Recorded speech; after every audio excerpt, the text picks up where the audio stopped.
សម្រាប់ពុកម៉ែបងប្អូនដែលចង់ចេះវិចនំអន្សមចេកអាំងឬក៏អ្នកអត់ទាន់ចេះវិចនំអន្សមចេកអាំងអាចតាមដានទស្សនាវីដេអូរបស់ខ្ញុំបានតាំងពីដើមដល់ចប់បាននិងចេះធ្វើនំអន្សមចេកអាំងបានយ៉ាងឈ្ងុយឆ្ងាញ់សម្រាប់របៀបធ្វើនំអន្សមចេកអាំងមួយនេះនៅផ្ទះរបស់ខ្ញុំតែងតែកោសដូងខ្លួនឯងទេគាត់មានខ្នោះកោសដូងមួយ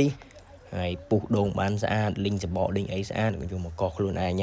ហើយភរិយារបស់ខ្ញុំគាត់មករៀនធ្វើនំអន្សមចេកអាំងនឹងដែរគាត់មករៀនគាត់ចង់ឃើញគាត់ចង់ដឹងអំពីរបៀបនៃការវិចអន្សមចេកអាំងហ្នឹងគេធ្វើយ៉ាងម៉េចហើយបងស្រីខ្ញុំគាត់ប៉ាកែខ្ជប់រឿងធ្វើនំអន្សមចេកធ្វើបង្អែមធ្វើអីហ្នឹងគាត់ជំនាញគាត់ប្រាប់ពីរបៀបធ្វើនំអន្សមចេកអាំងឲ្យឆ្ងាញ់នឹងដំបូងគេធ្វើយ៉ាងម៉េចដំបូងគេលាងអង្ករគេត្រាំអង្ករគេលាងអង្ករឲ្យស្អាតហើយគេត្រាំអង្ករទុកឲ្យរាងរីកល្មមហើយទុកពេលវេលាដែលត្រាំអង្ករអត់ទាន់បានរីកហ្នឹងយើងមកពូតខ្ទិះដូងដែលកោសបានមានខ្ទិះដើមខ្ទិះចុងខ្ទិះទឹកទី1ទឹកទី2ហ្នឹងយកមកចេកយកមកពូតអធិស្ឋានបងម៉ែបងយកពូតឲ្យទុកមួយឡែកមកកធុនម្នាក់ទៅ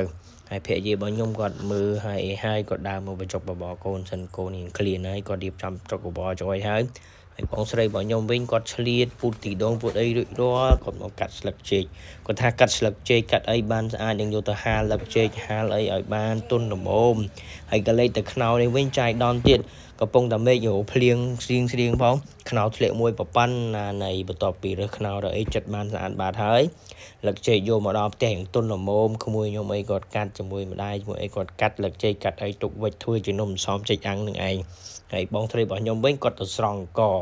គាត់ស្រង់អង្ករដាក់ឲ្យស្រស់ទឹកល្មមអីរួចរាល់គាត់បកាត់ភ្លើងបកាត់អីនៅផ្ទះខ្ញុំភាគច្រើនគឺគាត់ធ្វើបែបលក្ខណៈធម្មតាបុរាណគាត់មានចក្រានកលថ្មអីធម្មតាហើយដាក់ឆ្នាំងដាក់អីឆាអង្ករជាមួយនឹងខ្ទិះចុងគាត់ឆាអង្ករជាមួយនឹងខ្ទិះចុងអីមកល្មមហើយក៏ដាក់អំបិលប្រហែលជាមួយស្លាបព្រាកាហ្វេដាក់អំបិលមួយស្លាបព្រាកាហ្វេដើម្បីឲ្យអង្ករដែលយើងឆានោះវាមានរសជាតិល្មមសិនព្រោះយើងត្រូវការថែមកាកដូងជាមួយនឹងស្ករសជាមួយនឹងខ្ទិះដើមទៀតហើយសម្រាប់ការកូរអង្ករនឹងគាត់ប្រាប់ទៀតថាមិនមែនចេះតែកូរឲ្យហើយទេយើងមើលថាអង្កររីកល្មមហើយយើងដាច់ទឹកល្មមដាច់ខ្ទិះចុងល្មមហើយយើងចាក់ខ្ទិះដើមចូលសម្រាប់ការចាក់ខ្ទិះដើមយើងមិនមែនចេះតែដល់ចាក់ឈូទេគាត់ថាទៅចាក់សម្រិតមើលកូរម្ដងតិចគីឡូចាក់ទៅវារាវពេកឬក៏វាស្អិតពេកចឹងគាត់ចាក់ឲ្យល្មមមើលសិនក៏សម្រិតមើលសិនថាប៉ុណ្ណាល្មមមកអង្កររៀងសាច់រឹងល្មមចាំយើងដាក់ខ្នោដាក់អីចូលហើយសាច់អង្ករយើងកូរបានតែប៉ុណ្្នេះមករៀងមើលថាមិនរីកពេកមិនខាប់ពេកចឹងទៅគាត់ចំណាយពេលវេលាកូរអង្ករឲ្យទុកឲ្យត្រជាក់សិនគាត់ទៅកាត់ស្លឹកចេកគាត់ស្លាក់ស្លឹកចេកនេះម្ដាយរបស់ខ្ញុំគាត់បេះចេកគាត់វះចេកកន្លែងណាទុំខ្លាំងអីគាត់វះចេញវាអីគាត់យកអង្ករមកដាក់នឹងស្លឹកចេកសម្រាប់ការវិចអន្សមនំចេកអាំងនេះអត់ពិបាកទេស្លឹកចេកអត់ចាំបាច់រៀបក្បួនរៀបក្បាច់ស្អាតដូចយើងវិចអន្សមជ្រូកអន្សមចេកទេសមចេកស្ងោរទេចេកអាំងក៏គាត់តែយើងដាក់ស្លឹកទំនាប់គ្នាផ្ទុយទៅវិញទៅមកដូចដល់យើងមានឈើចាក់ថ្មិញឬក៏កន្លះដែលធ្វើខ្លួនឯងបានយើងបិទធាងដូងអីយកមកខ្លះវាដើម្បីឲ្យយើងយកមកខ្ទាស់សាងខាងងាយស្រួលក្នុងការអាំងកុំឲ្យឆាប់ខ្លោចសម្រាប់ស្លឹកចេកគឺដាក់2ស្លឹកល្មមសម្រាប់ការដាក់ស្លឹកចេក2ស្លឹកសម្រាប់ការអាំងល្មមអត់មានថាខ្លោចលឿនឬក៏ធ្វើនំនឹងឆៅអីអត់ទេព្រោះអង្គយើងកូរច្រើនម្ដងហើយក្មួយខ្ញុំក៏គាត់មករៀនវិចហើយបងខ្ញុំក៏ជូតលើកចេកផងបានល្មមហើយគាត់ឲ្យលើកនំនេះយកមកអាំងបដាមកមិនបាច់ចាំច្រើនពេកទេមិនបាច់ចាំបានច្រើនទេព្រោះយើងបើអត់អាំងបដាទេសម្រាប់ផ្សំចេកអាំងយើងត្រូវអាំងបដាគ្នាព្រោះយើងមានឆ្អើរតែមួយយើងអាំងបែបហូបនៅផ្ទះ20-30នំធ្វើមកហូបនៅផ្ទះ20-30នំនឹងអត់ចាំបាច់យើង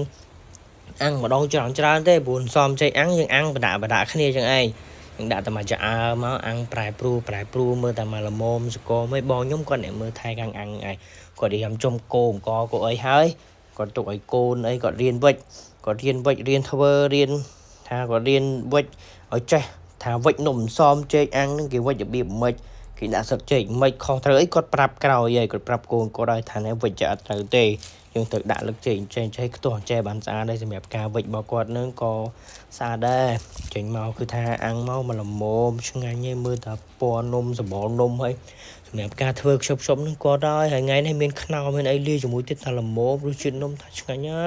ហើយគាត់អាំងមកគាត់បកមកអានេះមុនគេគាត់បកមកមុនគេមួយគាត់ថាអូយើងជ្រុលភ្លើងបន្តិច មួយយ៉ាងយូរជាងគេនឹងជ្រោលភ្លើងរៀងខ្លោចមិនតិចខ្លោចខ្នោមិនតិចប៉ុន្តែអត់បញ្ហាទេរសជាតិនំគឺនៅតែឆ្ងាញ់ដដែលហើយនៅតែខ្ទិះនៅតែ